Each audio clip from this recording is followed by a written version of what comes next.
ಬೆಂಗಳೂರಿಂದ ಕರ್ನಾಟಕದ ಶೇಕಡ 60ರಷ್ಟು ಭೂಭಾಗಕ್ಕೆ ಸಂಪರ್ಕ ಒದಗಿಸುವ ರಸ್ತೆ ತುಮಕೂರು ಮೂಲಕ ಹಾದು ಹೋಗುವ ಬೆಂಗಳೂರು ಪುಣೆ ಹೆದ್ದಾರಿ. ತುಮಕೂರು ಕಡೆ ಇತ್ತೀಚೆಗೆ ಪ್ರಯಾಣ ಮಾಡಿರೋರಿಗೆ ಈ ರಸ್ತೆಯ ಟ್ರಾಫಿಕ್ ಸಮಸ್ಯೆ ಗಮನಕ್ಕೆ ಬಂದೇ ಬಂದಿರುತ್ತದೆ. ಸುಮಾರು ವರ್ಷಗಳಿಂದ ತುಮಕೂರು ರಸ್ತೆಯಲ್ಲಿ ನಡೆಯುತ್ತಿರುವ ಕಾಮಗಾರಿ ಪ್ರಯಾಣಿಕರಿಗೆ ದುಸ್ವಪ್ನವಾಗಿ ಕಾಡುತ್ತಿದೆ. ಈ ಸಮಸ್ಯೆಗೆ ಶಾಶ್ವತ ಪರಿಹಾರವಾಗಿ ಬೆಂಗಳೂರು ಮತ್ತು ಪುಣೆ ನಗರಗಳ ನಡುವಿನ ಪ್ರಯಾಣ ದೂರವನ್ನು ಸುಮಾರು 95 ಕಿಲೋಮೀಟರ್ಗಳಷ್ಟು ಕಡಿಮೆ ಮಾಡುವ ಉದ್ದೇಶದಿಂದ ಭಾರತೀಯ ರಾಷ್ಟ್ರೀಯ ಹೆದ್ದಾರಿ ಪ್ರಾಧಿಕಾರವು ಸುಮಾರು 700 ಕಿಲೋಮೀಟರ್ ಉದ್ದದ ಬೃಹತ್ ಗ್ರೀನ್ ಫೀಲ್ಡ್ ಎಕ್ಸ್ಪ್ರೆಸ್ ವೇಯನ್ನು ಯೋಜನೆ ತಯಾರಿಸಿದೆ. ಪ್ರಸ್ತುತ ಈ ಎರಡು ನಗರಗಳ ನಡುವೆ ಪ್ರಯಾಣಿಸಲು ಸುಮಾರು 12ರಿಂದ 15 ಗಂಟೆಗಳ ಕಾಲ ಬೇಕಾಗುತ್ತದೆ. ಆದರೆ ಈ ಹೊಸ ಹೆದ್ದಾರಿ ಪೂರ್ಣಗೊಂಡ ನಂತರ ಕೇವಲ 7 ಗಂಟೆಗಳಲ್ಲಿ ತಲುಪಲು ಸಾಧ್ಯವಾಗುತ್ತದೆ. ನಮಸ್ಕಾರ ಸ್ನೇಹಿತರೆ, ಬೆಂಗಳೂರು ಪುಣೆ ನಡುವಿನ ಉದ್ದೇಶಿತ ಗ್ರೀನ್ ಫೀಲ್ಡ್ ಎಕ್ಸ್ಪ್ರೆಸ್ ವೇ ಬಗ್ಗೆ ಪೂರ್ತಿ ವಿವರ ಈ ವಿಡಿಯೋದಲ್ಲಿ ಚರ್ಚೆ ಮಾಡೋಣ. ಅದಕ್ಕೆ ಮುಂಚೆ ನಮ್ಮ ಈ ವಿಡಿಯೋಗಳು ಇಷ್ಟ ಆದಲ್ಲಿ ಈ ಚಾನಲ್ಗೆ ಸಬ್ಸ್ಕ್ರೈಬ್ ಮಾಡಿ ನಮಗೆ ಬೆಂಬಲ ನೀಡಿ. ರಾಷ್ಟ್ರೀಯ ಹೆದ್ದಾರಿ 48 ಭಾರತದ ಅತ್ಯಂತ ಪ್ರಮುಖ ಹೆದ್ದಾರಿಗಳಲ್ಲಿ ಒಂದಾಗಿದೆ.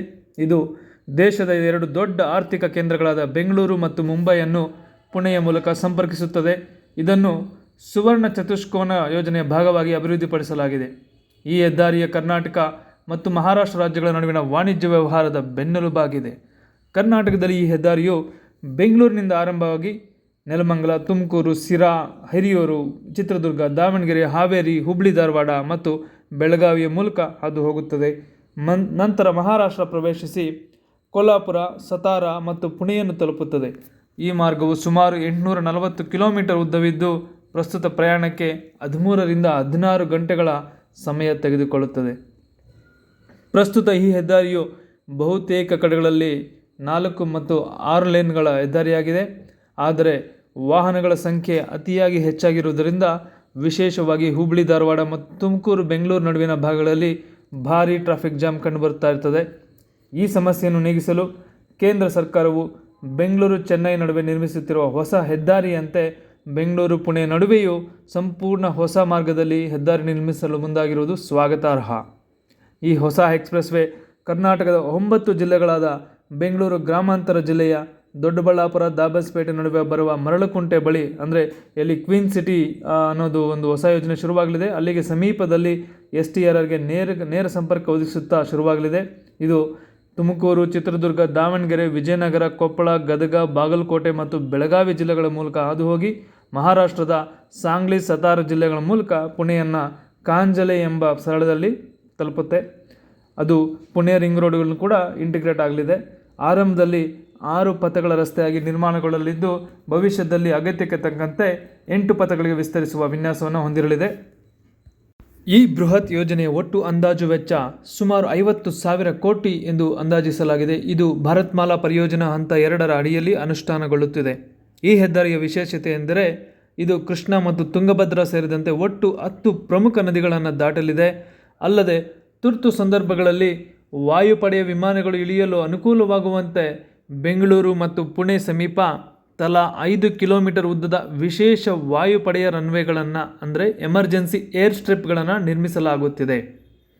ಸುಮಾರು 22 ಕಡೆಗಳಲ್ಲಿ ಇಂಟರ್ಚೇಂಜ್ಗಳು, 50ಕ್ಕೂ ಹೆಚ್ಚು ಫ್ಲೈಓವರ್ಗಳು ಮತ್ತು ಪ್ರಯಾಣಿಕರ ವಿಶ್ರಾಂತಿಗಾಗಿ ಅತ್ಯಾಧುನಿಕ ಸೌಲಭ್ಯಗಳನ್ನು ಈ ಹೆದ್ದಾರಿ ಒಳಗೊಂಡಿರಲಿದೆ. ಈ ಎಕ್ಸ್ಪ್ರೆಸ್ ವೇಯನ್ನು ಅತ್ಯಾಧುನಿಕ ತಾಂತ್ರಿಕ ಮಾನದಂಡಗಳೊಂದಿಗೆ ವಿನ್ಯಾಸಗೊಳಿಸಲಾಗಿದೆ. ಇದರ ಒಟ್ಟು ರಸ್ತೆಯ ಅಗಲ, ಅಂದರೆ ರೈಟ್ ಆಫ್ ವೇ, ಸುಮಾರು 100 ಮೀಟರ್ಗಳಷ್ಟಿರಲಿದೆ. ಆರಂಭಿಕ ಹಂತದಲ್ಲಿ ಇದು 6 ಪಥಗಳ ರಸ್ತೆಯಾಗಿರಲಿದ್ದು ರಸ್ತೆಯ ಮಧ್ಯಭಾಗದಲ್ಲಿ ಹೆಚ್ಚಿನ ಒಂದು ಮೀಡಿಯನನ್ನು ಬಿಡಲಾಗುತ್ತದೆ.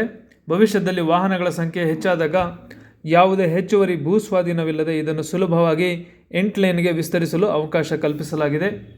ಪ್ರತಿ ಪಥವು ಅಂತಾರಾಷ್ಟ್ರೀಯ ಗುಣಮಟ್ಟದ ಅಗಲವನ್ನು ಹೊಂದಿರಲಿದ್ದು ಗಂಟೆಗೆ 120 ಕಿಲೋಮೀಟರ್ ವೇಗದ ಸಂಚಾರಕ್ಕೆ ಪೂರಕವಾಗಿರಲಿದೆ. ಜನವರಿ 2026ರ ಸ್ಥಿತಿಗತಿಯಂತೆ ಈ ಯೋಜನೆಗೆ ಕೇಂದ್ರ ಸರ್ಕಾರದಿಂದ ಅಂತಿಮ ಅನುಮೋದನೆ ದೊರೆಯುವ ಪ್ರಕ್ರಿಯೆ ಪ್ರಗತಿಯಲ್ಲಿದೆ. ಈಗಾಗಲೇ ಪ್ರಾಥಮಿಕ ಸರ್ವೆ ಕಾರ್ಯಗಳು ಮುಗಿದಿದ್ದು ಕರ್ನಾಟಕದಲ್ಲಿ ಸುಮಾರು 5,000 ಎಕರೆ ಮತ್ತು ಮಹಾರಾಷ್ಟ್ರದಲ್ಲಿ 2,900 ಎಕರೆ ಭೂಮಿಯನ್ನು ಸ್ವಾಧೀನಪಡಿಸಿಕೊಳ್ಳುವ ಪ್ರಕ್ರಿಯೆ ಚಾಲನೆಯಲ್ಲಿದೆ. ಆದರೆ ಈ ಯೋಜನೆಯು ಕೆಲವು ಸವಾಲುಗಳನ್ನು ಎದುರಿಸುತ್ತಿದೆ. ಮುಖ್ಯವಾಗಿ ಫಲವತ್ತಾದ ಕೃಷಿ ಭೂಮಿಯನ್ನು ಸ್ವಾಧೀನಪಡಿಸಿಕೊಳ್ಳುವಲ್ಲಿ ರೈತರ ಪ್ರತಿರೋಧ ಮತ್ತು ಅರಣ್ಯ ಪ್ರದೇಶಗಳಲ್ಲಿ ಮರಗಳನ್ನು ಕಡಿಯುವ ವಿಚಾರದಲ್ಲಿ ಪರಿಸರವಾದಿಗಳ ಕಾಳಜಿಯಿಂದಾಗಿ ಪ್ರಕ್ರಿಯೆ ಸ್ವಲ್ಪ ವಿಳಂಬವಾಗಿದೆ. ಆದಾಗ್ಯೂ national highway authority of India ಈ ಯೋಜನೆಯನ್ನು 2028ರ ವೇಳೆಗೆ ಸಂಪೂರ್ಣವಾಗಿ ಮುಗಿಸುವ ಗುರಿಯನ್ನು ಇಟ್ಕೊಂಡಿದೆ. ಈ ಒಂದು ಹೊಸ ಎಕ್ಸ್‌ಪ್ರೆಸ್ ವೇ ನಿರ್ಮಾಣದಿಂದ ದಕ್ಷಿಣ ಮತ್ತು ಪಶ್ಚಿಮ ಭಾರತದ ಆರ್ಥಿಕತೆಗೆ ಭಾರೀ ವೇಗ ಸಿಗಲಿದೆ. ಐಟಿ ಹಬ್ಗಳಾದ ಬೆಂಗಳೂರು ಮತ್ತು ಪುಣೆ ನಡುವೆ ನೇರ ಸಂಪರ್ಕ ಬೆಳೆಯುವುದರಿಂದ ವಾಣಿಜ್ಯ ವ್ಯವಹಾರಗಳಿಗೆ ಅನುಕೂಲವಾಗಲಿದೆ. ವಿಶೇಷವಾಗಿ ಹೆದ್ದಾರಿ ಹಾದು ಹೋಗುವ ಚಿತ್ರದುರ್ಗ, ಗದಗ, ಬಾಗಲಕೋಟೆ ಮತ್ತು ಬೆಳಗಾವಿಯಂತಹ ಹಿಂದುಳಿದ ಜಿಲ್ಲೆಗಳಲ್ಲಿ ಕೈಗಾರಿಕಾ ಕಾರಿಡಾರ್ಗಳು ನಿರ್ಮಾಣವಾಗಲಿದ್ದು ಸಾವಿರಾರು ಉದ್ಯೋಗ ಅವಕಾಶಗಳು ಸೃಷ್ಟಿಯಾಗಲಿವೆ. ವಿಪರೀತ ಟ್ರಾಫಿಕ್ ಜಾಮ್ನಿಂದ ಕೂಡಿದ್ದ ಪ್ರಸ್ತುತ ರಾಷ್ಟ್ರೀಯ ಹೆದ್ದಾರಿ 48ಕ್ಕೆ ಇದು ಅತ್ಯುತ್ತಮ ಪರ್ಯಾಯವಾಗಲಿದ್ದು ಇಂಧನ ಉಳಿತಾಯ ಮತ್ತು ಅಪಘಾತಗಳ ಸಂಖ್ಯೆಯನ್ನು ಕಡಿಮೆ ಮಾಡಲು ಸಹಕಾರಿಯಾಗಲಿದೆ. ಈ ವಿಡಿಯೋ ನಿಮಗೆ ಇಷ್ಟ ಆದಲ್ಲಿ ದಯವಿಟ್ಟು ನಿಮ್ಮ ಆತ್ಮೀಯರೊಂದಿಗೆ ಶೇರ್ ಮಾಡಿಕೊಳ್ಳಿ. ಹಾಗೆ ನಮ್ಮ ಚಾನಲ್ಗೆ ಸಬ್ಸ್ಕ್ರೈಬ್ ಮಾಡಿ, ಸಪೋರ್ಟ್ ಮಾಡಿ. ಧನ್ಯವಾದಗಳು. ಜೈ ಹಿಂದ್, ಜೈ ಕರ್ನಾಟಕ.